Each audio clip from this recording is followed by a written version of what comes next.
ଭାକୁର ମାଛର ଝୋଳ କରିବା ପାଇଁ ମୁଁ କାଟି ନେଇଥିଲି କିଛି ପିଆଜ, ଅଦା ରସୁଣ ପେଷ୍ଟ, ଚିକେନ ମସଲା, ମିଟ୍ ମସଲା, ଗରମ ମସଲା, କାଶ୍ମୀରୀ ଚିଲି ପାଉଡର, ଜିରା ଗୁଣ୍ଡ, ଧନିଆ ଗୁଣ୍ଡ, ହଳଦୀ ଗୁଣ୍ଡ, ଲୁଣ। ଗ୍ୟାସ୍ଟିକୁ ମୁଁ ଲଗେଇ ଦେଇଥିଲି। ଗ୍ୟାସ୍ ଲଗେଇକି କରେଇ ବସେଇ ଦେଇଥିଲି। କରେଇ ବସେଇ ମୁଁ କିଛି ତେଲ ଗରମ କରିଥିଲି। ତା ଦେହରେ କାଟିକି ରଖିଥିବା କିଛି ପିଆଜ ପକେଇଥିଲି। ପିଆଜ ପକେଇ ମୁଁ କିଛି ଗୋଳେଇକି ତାକୁ ପିଆଜଟିକୁ ମଧ୍ୟ ଭାଜି ଦେଇଥିଲି। ତା ଦେହରେ ସାଙ୍ଗମାନେ ଟମାଟୋଟିକୁ ମଧ୍ୟ ପକେଇକି ମୁଁ ଭାଜି ଦେଇଥିଲି। ଆଉ ଯେହେତୁ ମୋର କଲର୍ ବାଲା ତରକାରୀ ଦରକାର, ମୁଁ ଟିକେ ସେଥିରେ ସାଙ୍ଗମାନେ କାଶ୍ମୀରୀ ଚିଲି ମଧ୍ୟ ମୁଁ ଟିକେ ପକେଇ ନେଇଥିଲି। କାଶ୍ମୀରୀ ଚିଲି ପକେଇ ସାରିଲା ପରେ ତାକୁ କିଛି ଗୋଳେଇ ଦେଇକି ମୁଁ ଅଦା ରସୁଣ ପେଷ୍ଟ ମଧ୍ୟ ସାଙ୍ଗମାନେ ଆଡ଼୍ କରିଦେଇଥିଲି। ତ ଅଦା ରସୁଣ ପେଷ୍ଟ ସାଙ୍ଗମାନେ ମୁଁ ଆଡ଼୍ କରିକି ତା ଦେହରେ କିଛି କାଶ୍ମୀରୀ ଚିଲି, ଗରମ ମସଲା, ତାପରେ ଚିକେନ ମସଲା, ମିଟ୍ ମସଲା, ଲଙ୍କାଗୁଣ୍ଡ, ଜିରା ଗୁଣ୍ଡ, ଧନିଆ ଗୁଣ୍ଡ, ସ୍ୱାଦ ଅନୁସାରେ ଲୁଣ ଆଉ ହଳଦୀ ପକେଇକି ସାଙ୍ଗମାନେ ମୁଁ ମିଡ଼ିୟମ୍ ଫ୍ଲେମ୍ରେ ମସଲାଟିକୁ ମଧ୍ୟ କଷିଥିଲି। କାରଣ ଯେହେତୁ ମସଲାରୁ ରସୁଣ ବାସ୍ନା ଚାଲିଯାଉ, ସାଙ୍ଗମାନେ ମିଡ଼ିୟମ୍ ଫ୍ଲେମ୍ରେ ହିଁ କଷିବେ ମସଲାଟିକୁ। କାରଣ ମିଡ଼ିୟମ୍ ଫ୍ଲେମ୍ରେ ନ କଷିଲେ ନା ସାଙ୍ଗମାନେ ମସଲାର ଲାଗିଯିବାର ବହୁତ ସମ୍ଭାବନା ଅଛି। ସାଙ୍ଗମାନେ ଦେଖନ୍ତୁ, ସାଙ୍ଗମାନେ ମୁଁ ମିଡ଼ିୟମ୍ ଫ୍ଲେମ୍ରେ ମସଲାଟି କଷୁଛି ବୋଲି ମୋର ଲାଗିନାହିଁ ଏପର୍ଯ୍ୟନ୍ତ ହେଲାଣି। ସାଙ୍ଗମାନେ ମୁଁ ଭିଡ଼ିଓଟି କରୁଛି।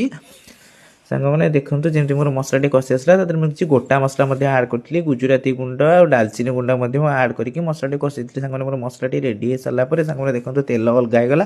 ମସଲାଟି ମଧ୍ୟ କରେଇ ରହିଲା। ମୁଁ ଏଠି ମାଛଟି ମଧ୍ୟ ଭାଜି ନେଇଥିଲି। ସାଙ୍ଗମାନେ ତାପରେ ସେଠି ମସଲାଟି ଯେମିତି ମୋର ରେଡ଼ି ହେଇସାରିଥିଲା, ତା ଦେହରେ ମୁଁ ସାଙ୍ଗମାନେ 1 କପ୍ ପାଣି ହିଁ ନେଇଥିଲି। କାରଣ ଯେହେତୁ ମୁଁ ଏକା ଖାଇବି, ସେଥିପାଇଁ କି ମୋର ଝୋଳ ବହୁତ କମ୍ ଦରକାର ଥିଲା। ସେଥିପାଇଁ ମୁଁ 1 କପ୍ ପାଣି ହିଁ ନେଇଥିଲି। ସାଙ୍ଗମାନେ এই ରେସିପିଟି ଯଦି ଭଲ ଲାଗିଥାଏ ଛୋଟିଆ କମେଣ୍ଟଟିଏ କରିବେ, କାରଣ এই ରେସିପିଟି ମୁଁ ହଷ୍ଟେଲ ଟାଇମ୍ରେ ହିଁ ଶିଖିଥିଲି। ସାଙ୍ଗମାନେ ଦେଖନ୍ତୁ, ମୁଁ ଗ୍ୟାସ୍ଟିକୁ ଫ୍ଲେମ୍ଟିକୁ ବଢ଼େଇ ଦେଲି। ବଢ଼େଇ ଦେଲା ପରେ ମୋର ଝୋଳଟି ଫୁଟି ଆସିଲା ପରେ ସାଙ୍ଗମାନେ ମୁଁ ତା ଦେହରେ ମାଛଟିକୁ ମଧ୍ୟ ଆଡ଼୍ କରିଦେଇଥିଲି। ମାଛଟିକୁ ଆଡ଼୍ କରିକି ମୁଁ ଏପଟ ସେପଟ କରିକି ତାକୁ ଟିକେ ମାଛଟିକୁ ଗୋଳେଇ ଦେଇଥିଲି। କାରଣ ଗୋଳେଇ ଦେଲେ ହିଁ ଝୋଳଟି ହିଁ ମାଛ ଦେହରେ ହିଁ ମାନେ କ'ଣ କହିଲେ ପିଇଗଲେ ହିଁ ମାଛଟି ଭଲ ଲାଗିବ।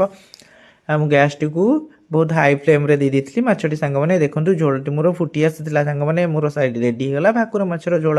ମୁଁ ପଛରେ ଟିକେ ଧନିଆ ପତ୍ର ସର୍ଭ କରିଦେଲି। ସାଙ୍ଗମାନେ ମୁଁ ଟିକେ ଗରମ ମସଲା ମଧ୍ୟ ମୁଁ ତା ଦେହରେ ପକେଇଦେଲି। ଓହୋ ସାଙ୍ଗମାନେ, ତରକାରୀଟା ଯେଉଁ ବାସ୍ନା ଲାଗୁଥିଲା ନା, କ'ଣ କହିବି ସାଙ୍ଗମାନେ, ମୋର ରେଡ଼ି ହେଇଗଲା ଭାକୁର ମାଛର ଝୋଳ। ସାଙ୍ଗମାନେ ରେସିପିଟି ଯଦି ଭଲ ଲାଗିଥାଏ ଛୋଟିଆ କମେଣ୍ଟ ଟିକେ କରିବେ, ସେୟାର କରିବେ। ରହିଲି, ଜୟ ଜଗନ୍ନାଥ।